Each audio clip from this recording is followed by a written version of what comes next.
D'abord, bonjour. Merci de me solliciter pour ces questions.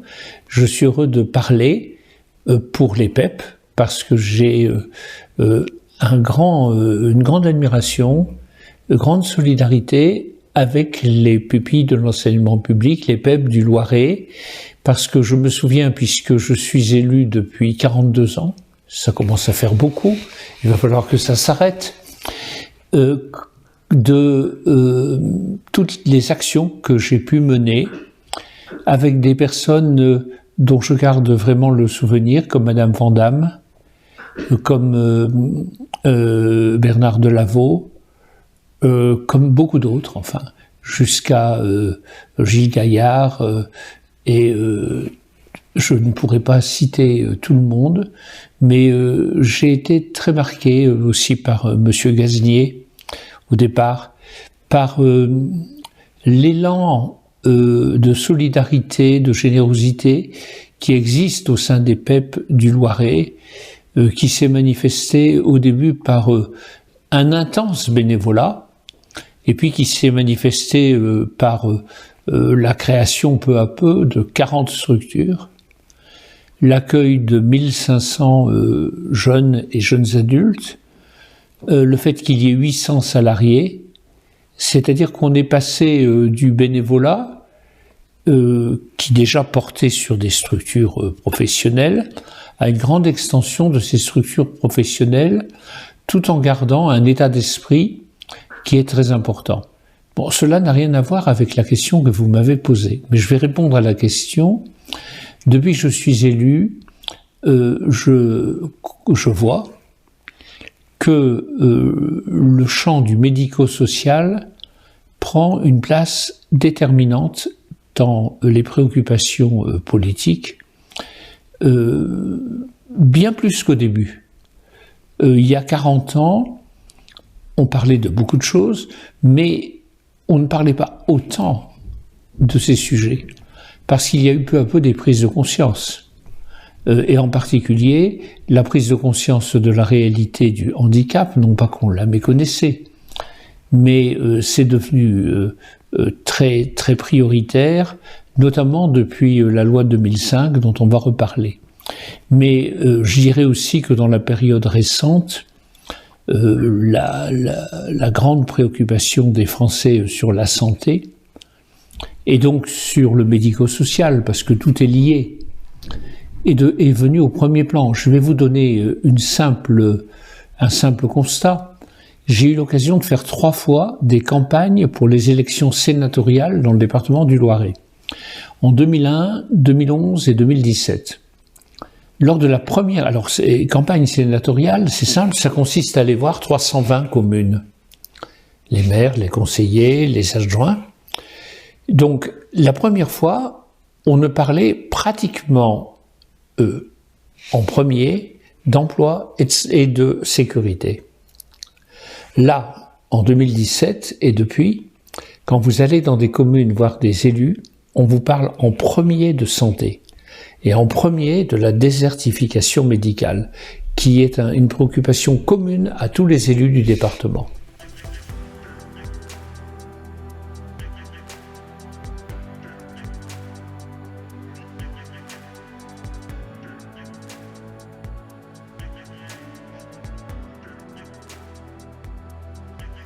La loi 2005 a été essentielle.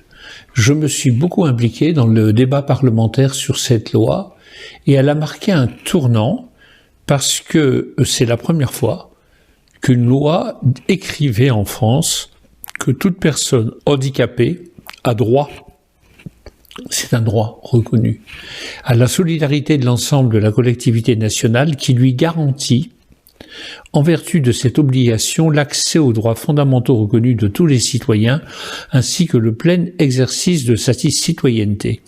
Et cela se traduit par 2 points essentiels. Premièrement, la nécessaire compensation du handicap, c'est-à-dire que la collectivité nationale doit faire en sorte que le moins, si je puis dire, entraîné par le handicap soit compensé. Et d'autre part, il y a l'inscription dans cette loi de l'obligation d'accessibilité de l'ensemble de la chaîne des déplacements des personnes en situation de handicap, qu'il s'agisse des bâtiments, des services publics, de la voirie, des espaces publics, etc. Alors, naturellement, il y a d'autres dispositions importantes, les questions de scolarité et le droit pour tout enfant à être accueilli dans une école, y compris dans une école, disons, de droit commun, non pas une école spécialisée, on va y revenir. Et puis, l'obligation d'employer 6% de travailleurs handicapés dans les entreprises de plus de 20 salariés, ainsi bien sûr que dans la fonction publique. Alors, ça c'est le droit. C'est ce que la loi a écrit. Et cette loi a été un levier très fort pour les associations. Parce que malheureusement, la loi n'a pas été appliquée. Et il y a eu d'autres lois, vous le savez très bien, et je crois que les PEP le savent très bien, parce que s'agissant notamment de l'accessibilité. Je me souviens de la loi de 2005, et je me souviens de toutes les autres lois qu'il a fallu faire pour reporter les délais. Parce que, et j'ai moi-même vécu cela avant la loi, en tant que maire, mais je le vois en tant que sénateur, je vois les communes qui ont fait beaucoup d'efforts, mais la tâche est immense. On réussit, je crois encore, il y a beaucoup de programmes qui ont été mis en œuvre pour rendre toutes les salles des fêtes accessibles, pour rendre les toilettes accessibles, pour que les bâtiments publics soient accessibles, pour que la mairie soit accessible. Alors avec des difficultés, vous avez des cas où il y a une mairie avec un étage, bon, on ne peut pas forcément dans un petit village mettre un ascenseur, mais que au moins la mairie, que l'on puisse accéder à la mairie, où il y a une secrétaire de mairie ou un secrétaire qui accueille les gens. Donc c'est énorme l'accessibilité. Et il a fallu toujours reporter, et encore on n'est pas au bout. Mais c'est très important de faire beaucoup. Moi je me souviens m'être beaucoup impliqué dans la création d'un tramway à Orléans. Eh bien, je dois dire que l'un de mes adjoints, Michel Brard, a été extraordinairement précieux, lui-même étant malvoyant, non-voyant, pour faire en sorte que tout soit d'équerre pour les personnes handicapées, notamment aux arrêts, pour qu'il n'y ait pas 1 centimètre de dénivelé entre la plateforme et l'arrêt. Voyez-vous, ça a l'air de rien, mais c'est très méticuleux. Je me rappelle que Michel avait dû organiser plus de 40 réunions sur les questions d'accessibilité de la première ligne de tramway de l'agglomération d'Orléans. Donc, je ne prends que cet exemple de l'accessibilité qui montre une chose, c'est que voter une loi, c'est très bien. Mais ce qui est important, et de plus en plus d'ailleurs, en tant que législateur, je m'attache comme tout le monde à la création de nouvelles lois. On vote sans cesse de nouvelles lois. Mais notre métier doit être autant de contrôler l'exercice des lois votées que d'en voter de nouvelles. Parce que ça ne sert à rien de voter des lois si elles ne sont pas appliquées. Alors là, la loi de 2005 a fixé des délais qui n'ont pas été tenus, mais a permis de fixer toujours de nouveaux délais et a permis aux associations d'œuvrer toujours pour que ça avance. Voilà. Alors, il y a d'autres points qui sont importants. Je pense à la question de la scolarité en milieu commun, qui est quelque chose qui a été mis en œuvre avec le grand intérêt que ça présente. J'ai moi-même une petite nièce qui est en fauteuil roulant. Elle est dans sa classe et ça se passe très bien. Le contact avec les autres se passe très bien. elle est presque fière de son fauteuil roulant, de savoir très bien le manœuvrer. On sent que ça se passe bien. Il faut pour cela qu'il y ait naturellement des aides. Et quelquefois, il en faut un pour un élève. Donc, je me bats aussi, en tant que parlementaire, pour qu'il y ait suffisamment d'ADS, parce que, faute d'ADS, il y a des enfants qui ne peuvent pas être scolarisés dans une école normale. Et puis, il faut dire aussi que, peut-être vais-je me faire critiquer, mais je prends le risque. Il ne faut pas faire preuve d'un dogmatisme excessif. C'est-à-dire que je crois que la règle, ce qui est bien, c'est que les enfants puissent être scolarisés dans des structures de droit commun. Il faut y tenir. Simplement, il y a des cas où c'est très difficile et où il ne suffit pas de proclamer le principe pour que la réalité soit l'idéal. Et ce qui est nécessaire dans ces cas-là, ce sont des systèmes mixtes. Par exemple, que l'enfant soit dans une classe une partie du temps, qu'une autre partie du temps, il puisse être dans des structures plus adaptées pour prendre en compte son handicap. Autrement dit, je crois que le principe est essentiel parce que c'est un principe antiségrégatif et c'est le principe en vertu duquel tout enfant a droit d'être scolarisé dans l'école commune, dans l'école de la République, dans l'école de tous et de toutes. Mais en même temps, tout enfant est différent, tout jeune est différent, et le handicap est ce qu'il est. Et par conséquent, il ne faut pas non plus rejeter, tout au contraire, des structures plus spécialisées, mieux adaptées à telle ou telle forme de handicap, sans pour autant aller vers une ségrégation, bien sûr, qui n'a pas lieu d'être.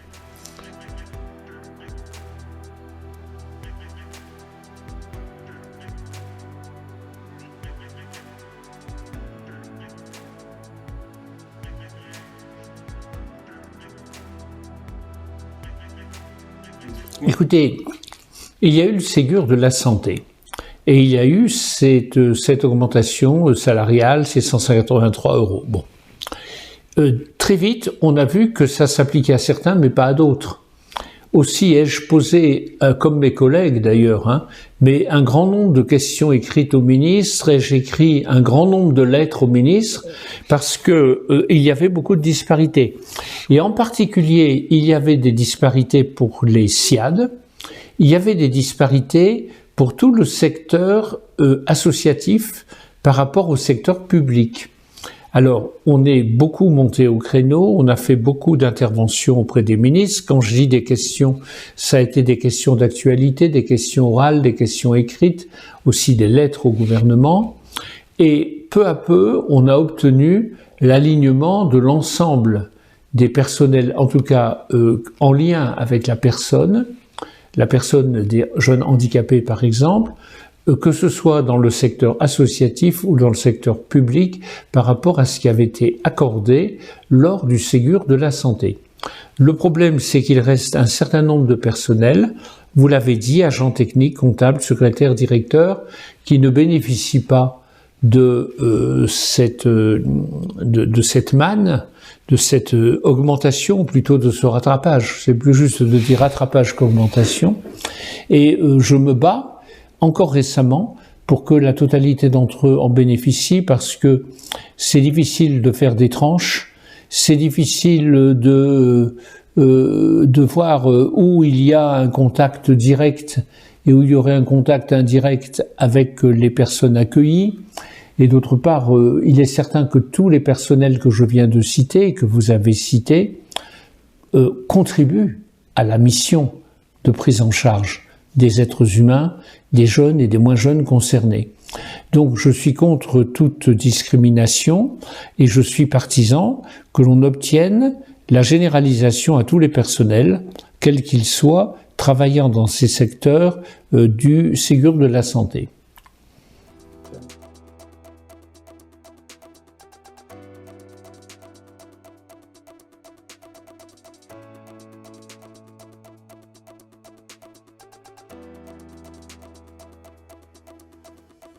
ayant eu l'occasion d'être en contact récemment avec les personnels du CHRO, je vois combien il y a un manque cruel d'infirmières et d'infirmiers, d'aides-soignants. Et j'ai parlé avec des élèves infirmiers qui font des stages au CHRO et qui me disent « mais dès qu'on aura fini nos études, on est sûr d'être pris, tellement il y a une carence ». Mais cette carence, elle existe aussi dans le secteur médico-social. Et elle existe dans tout le domaine de l'aide à la personne. De la même manière, on manque d'aidants pour les personnes atteintes de la maladie d'Alzheimer, pour les personnes âgées en dépendance, etc. Alors, il faut qu'on réfléchisse à cela. C'est des métiers qui, au XIXe siècle, étaient des métiers occupés par des bénévoles. Les religieuses, par exemple, bon. Bien entendu, aujourd'hui, c'est intolérable. Il s'agit de profession. Mais il faut que dans le corps social, dans l'opinion, dans la République, peu à peu, on fasse prendre conscience que ces métiers liés au bien-être de la personne, aux soins à la personne, à l'accompagnement à la personne, qu'elle soit jeune ou âgée, sont des métiers, premièrement, indispensables, deuxièmement, qui offrent de l'emploi, alors que certains sont toujours à la recherche d'un emploi, troisièmement, sont des métiers qualifiés et qui peuvent être très qualifiés. Alors, ce qu'il faut aussi, c'est les rémunérer. Et par rapport à cela, je crois que si on veut répondre à la carence, car actuellement, il y a une carence dans le médico-social, dans le médical, et cette carence, elle concerne tout le monde. Les personnels qui travaillent dans les IME, au PEP, les personnels qui travaillent dans des EHPAD, les personnels qui travaillent dans des structures hospitalières ou des structures de santé, les médecins eux-mêmes. Bon, il y a carence. Donc, il faut, premièrement, dire le caractère absolument indispensable de ces métiers. Deuxièmement, redire que ce sont des métiers de qualité et par conséquent des métiers qui exigent une formation et développer la formation initiale et la formation continue des personnes. Enfin, il faut que ces métiers soient rémunérés. Et ça suppose autre chose. Un sujet qui pour moi est essentiel, qui est celui d'une société solidaire. Je lisais encore des articles récemment d'économistes. Pour le Covid, on a dit que, voilà, quel qu'en soit le coût, on allait répondre. Mais à force de ne pas compter, le déficit et la dette de la France devient vertigineuse. Et par conséquent, on ne peut mettre en œuvre une société solidaire que si on en prend les moyens. Et si on veut garder la sécurité sociale telle qu'elle existe en France, et elle n'existe dans aucun pays au même degré qu'en France. Aucun autre pays n'offre ce que nous proposons, puisque les soins sont gratuits, etc. Il y a un service de santé vraiment remarquable en France. Mais il est menacé. Et si nous ne voulons pas qu'il soit détérioré, ou si nous ne voulons pas de retour en arrière, et si nous voulons attirer vers les métiers du soin à la personne, de l'accompagnement de la personne, persuader qu'il y a là des emplois de qualité, supposant une formation, eh bien il faut une rémunération. Et pour que la rémunération soit à la hauteur de la tâche, il ne suffit pas d'applaudir comme on l'a fait pendant le Covid les soignants, il faut aussi en tirer les conséquences. Et dans ce cas-là, il faut davantage rémunérer ces métiers. Mais comment faire ? Bien, moi je crois que si on veut faire face à cette question-là, sans compter la question énergétique, puisqu'on est en train de sauver peu à peu des entreprises qui auraient fermé dans le département du Loiret si il n'y avait pas eu des aides. Si on veut faire face aux effets de l'inflation, etc., au renchérissement des dépenses, y compris pour l'alimentation. Si on veut faire face à tout ça, on ne peut plus rester dans le dogme zéro impôt. Et moi, je suis pour une société où l'on impose davantage les super profits, ceux qui gagnent quand même beaucoup, et une société qui, puisque la France est un des pays du monde où il y a le plus de dépenses publiques et de dépenses sociales par habitant. Certains disent mais il y en a trop, il faut réduire. Mais c'est toujours difficile de réduire. Nous venons de dire il faut sans doute dépenser plus parce qu'il faut plus de personnel dans le secteur sanitaire et dans le secteur médico-social. Si on veut cela, eh bien il faut se donner les moyens de le financer. Et c'est pourquoi je considère qu'il y a toujours la place pour beaucoup de réformes fiscales dans ce pays. Mais c'est une question de choix. Ou bien on choisit une société solidaire ou on ne la choisit pas.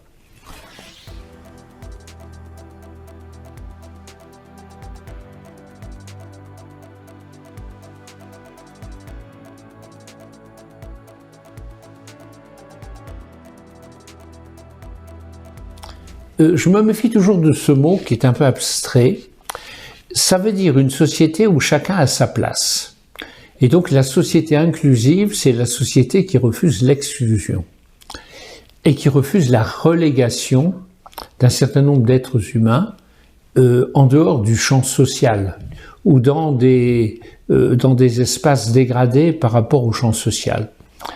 La société inclusive, c'est celle qui fait que les personnes handicapées ou les personnes en situation de handicap, comme on dit, comme il faut bien dire, ont leur place dans toute la société, que ce soit pour le travail, et à cet égard, les 6% sont loin d'être atteints par toutes les entreprises de 20 salariés.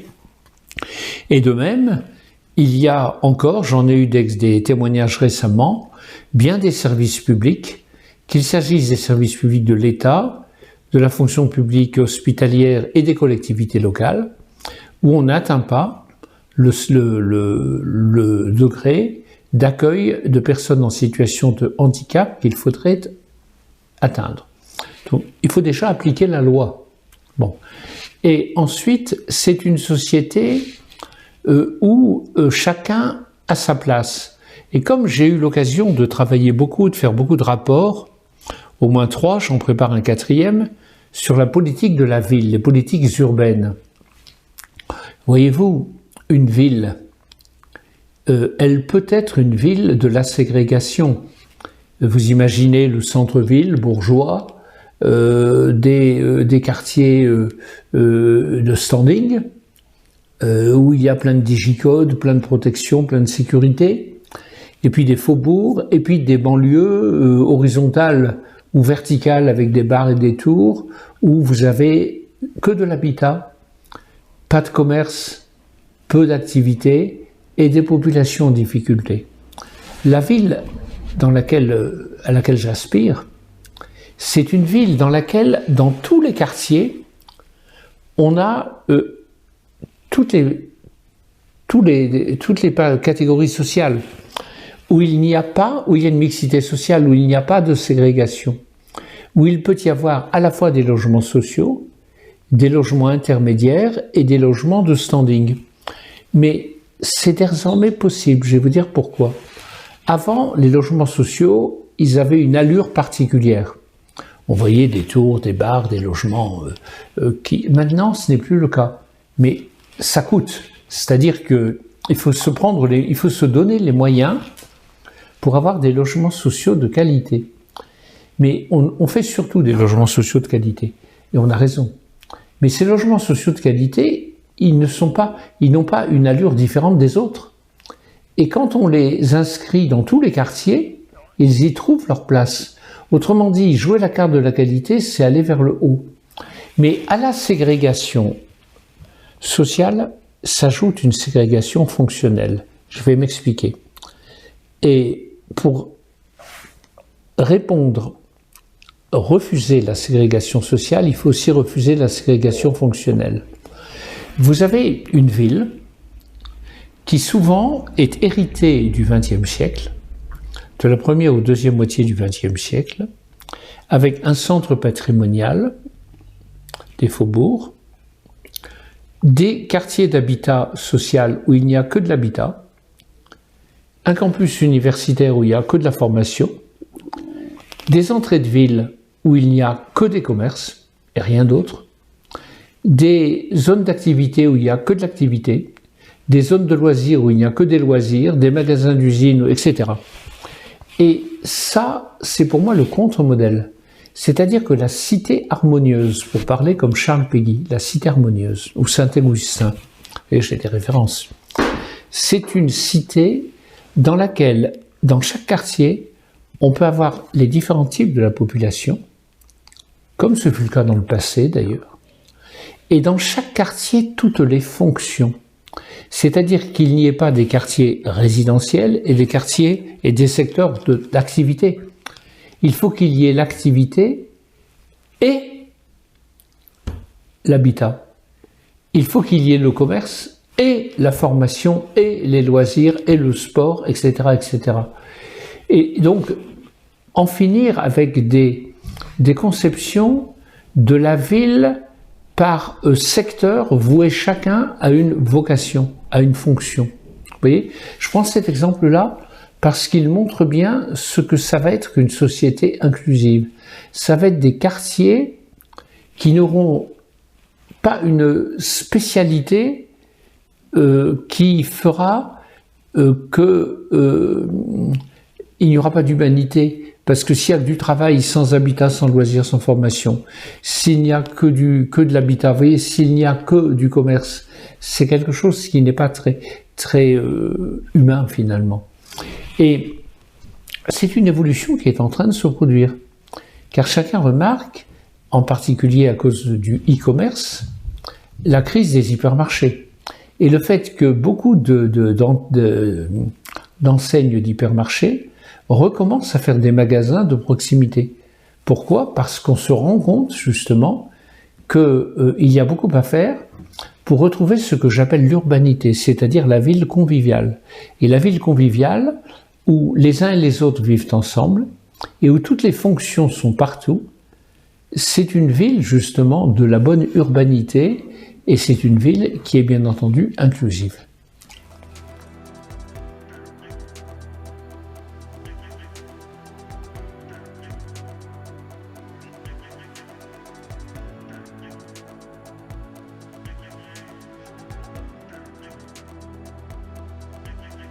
Je vois dans le dernier bulletin de l'Association des habitants de la Source l'article sur l'IME.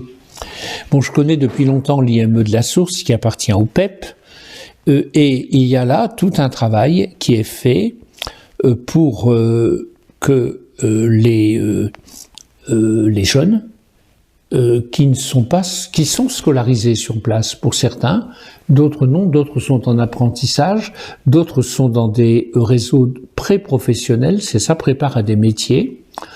Tout ça, c'est à la source.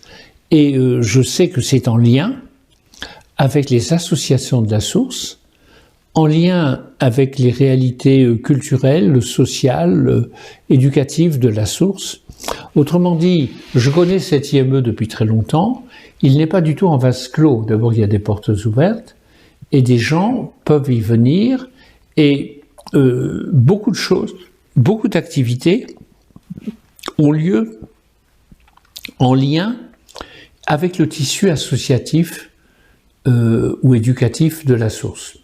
Ça vaut pour l'IME, ça vaut aussi pour d'autres structures. Hein.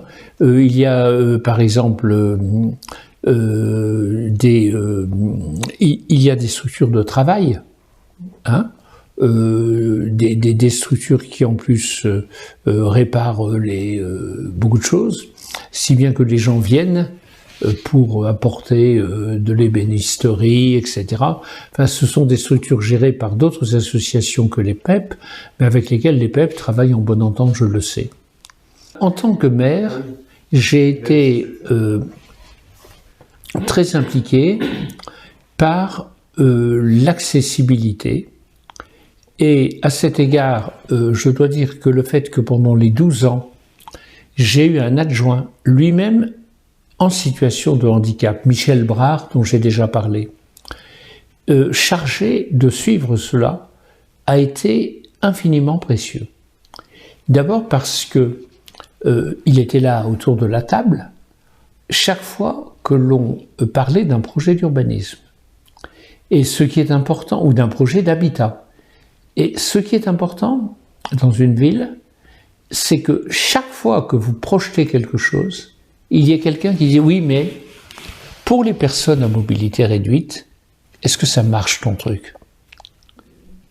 Est-ce que tu as pensé à ça, ça et ça ?» Parce qu'on peut penser de magnifiques choses qui sont à cet égard complètement désastreuses pour les personnes qui ont de la difficulté à se mouvoir. De la même manière, il est arrivé que l'on fasse des exercices demandant à des élus parfaitement valides d'aller de tel point à tel point en fauteuil roulant. Et dans ce cas-là, on se rend compte que c'est difficile.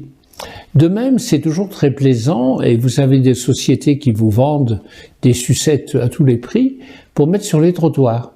Alors bon, c'est très bien, ça permet d'informer de l'activité municipale, éventuellement des projets de la mairie, tout ça. Mais pour quelqu'un qui doit se mouvoir avec un fauteuil roulant, ou pour des personnes d'un certain âge, c'est très gentil, mais c'est totalement inapproprié, et c'est un parcours d'obstacles. Donc, premier point, un adjoint chargé des personnes en situation de handicap qui pose son regard sur l'ensemble du sujet. D'autre part, le lien avec les associations. J'ai eu l'occasion de travailler beaucoup avec des associations parce que, notamment les PEP, j'ai eu beaucoup l'occasion d'y travailler, par exemple, avec quelqu'un comme Jean-Claude Groninck, André Rambert, et beaucoup d'autres, beaucoup. Et ces associations sont très précieuses dans la vie de la cité, parce qu'elles sont actives et parce qu'elles portent des réalités. Je pense aussi au contact constant que j'ai eu avec l'association des personnes atteintes de surdité, les personnes des sourds, d'Orléans, très implantées, à Orléans et Saint-Jean-de-la-Ruelle. J'ai été aux cérémonies, l'abbé de l'épée, tout ça, et elles ont réussi, y compris à se construire un local. Bon, donc, si vous voulez, j'ai aussi été en contact très fréquent avec l'ADAPI et avec cette association chargée des handicaps de type psychique, mais bon, mentaux. Donc, tout cela, ça a été un réseau extrêmement présent, avec beaucoup de personnes bénévoles et impliquées, parce que souvent ce sont les parents aussi d'enfants qui ont des situations de handicap qui portent ce réseau, et c'est un réseau avec lequel j'ai constamment dialogué.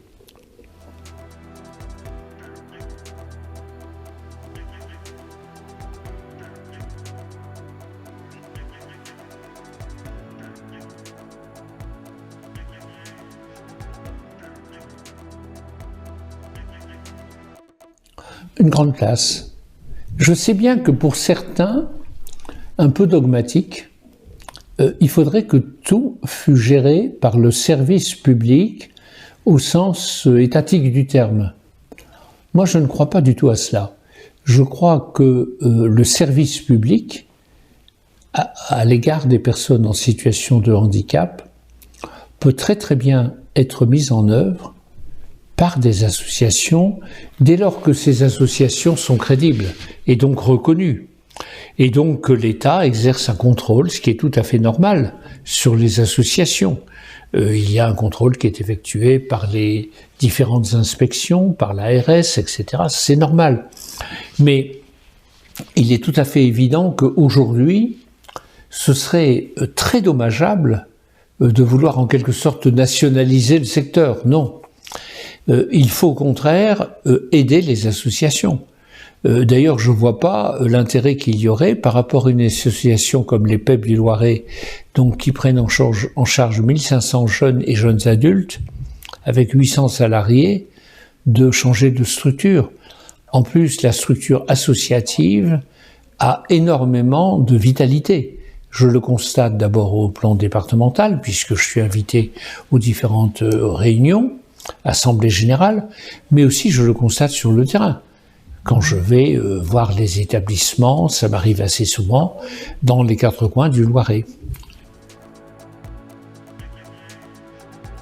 Les PEP représentent, dans cette vie associative, j'ai eu l'occasion de parler de diverses autres associations, dans cette vie associative, les PEP sont liés structurellement au service public de l'éducation nationale et donc à l'école publique. Elles sont un complément de l'école publique et elles partagent les valeurs de l'école publique. Et au premier chef, la valeur de la laïcité. Et la laïcité, c'est le refus de toute emprise. Et c'est tellement d'actualité quand on voit l'évolution de nos sociétés, de refuser toutes les emprises, quelles qu'elles soient, et d'accepter au contraire toutes les religions, toutes les philosophies, dans la tolérance, dès lors que l'on respecte la loi, dès lors qu'au sein de la structure il n'y a aucun prosélytisme, et donc dès lors que l'on respecte la laïcité. Ça m'apparaît une valeur fondamentale, une valeur fondatrice, une valeur sur laquelle il ne faut surtout pas revenir, mais qu'il faut au contraire développer. Et je sais que pour les PEP, en lien avec l'école, et donc avec le service public de l'éducation nationale, la valeur de laïcité est une valeur tout à fait essentielle. Et c'est important. Parce que dans ce domaine, le domaine des personnes en situation de handicap, il peut aussi y avoir toute une série de personnes qui veulent mettre en place des structures, des logiques, des prises en charge, avec des présupposés, qu'ils soient idéologiques, sectaires, religieux, intégristes. Et vous savez, le phénomène sectaire existe, il faut lutter contre lui, et justement, les PEP, c'est tout le contraire évidemment, les PEP, c'est une philosophie qui est celle de la laïcité et par conséquent de l'accueil de tous dans le respect de tous.